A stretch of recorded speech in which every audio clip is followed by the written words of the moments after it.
New villain in town? Check. Family drama?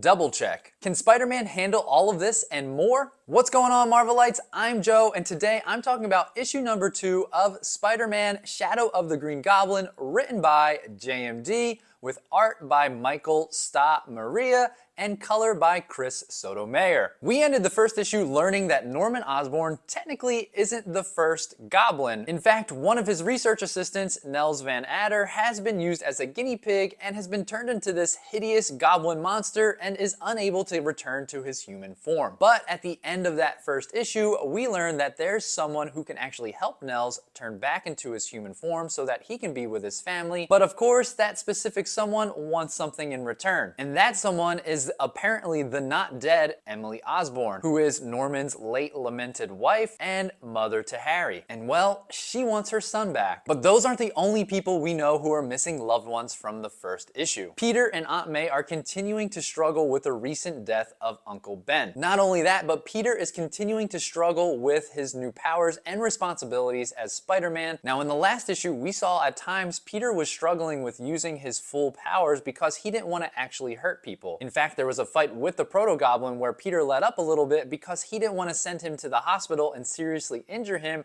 like he did someone else. But in this issue, we see Peter start to fight against that inner struggle of hurting people when he fights the Sandman. In his fight against the Sandman says that Spider-Man can't hurt him, and I think with all this pent-up anger and emotion from the loss of Uncle Ben and just trying to be a good person, Peter finally unleashes his powers and his full strength and brute force against the Sandman. So much so that they stop the fight and go to the roof of a building to have a heart-to-heart. During this conversation, I think Peter has the realization that he just needs to be the person who he is. And we see that when he tries to save Harry for the second time in this issue. So with that being said, Harry is obviously captured by Nels Van Adder, and this happens right in front of Norman Osborn. Norman was apparently ready and waiting for this to happen as he has some men there and ready to shoot at Nels, in which they do. And this is the biggest revelation that we see, in that this goblin formula has actually been evolving and changing in Nels, so much so that he now appears indestructible. Overall, I think this is another excellent and very well written issue by JMD. This continues to have that classic Spidey feel with a lot of dialogue. However, it's done very well, so much so that it moves smoothly and weaves effortlessly in character development, driving plot points forward,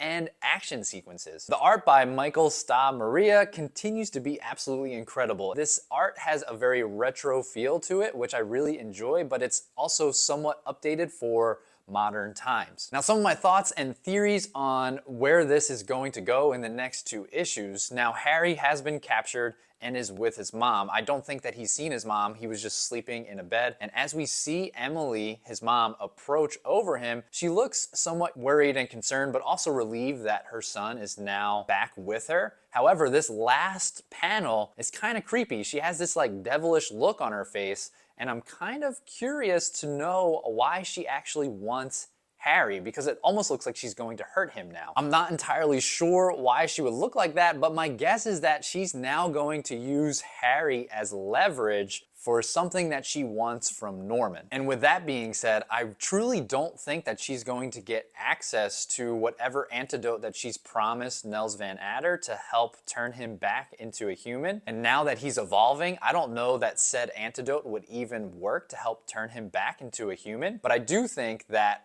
because Emily is going to turn her back on Nels, Nels is possibly going to team up with Norman to stop Emily from trying to get whatever it is that she's trying to get. Have you read this issue? If so, let me know your thoughts down below in the comments. I would love to chat with you about it. And if you've made it this far in the video, I truly appreciate it. If you want to be part of a great Marvel community and you want more Marvel content just like this, please hit that like and subscribe button down below. And until the next video, Excelsior!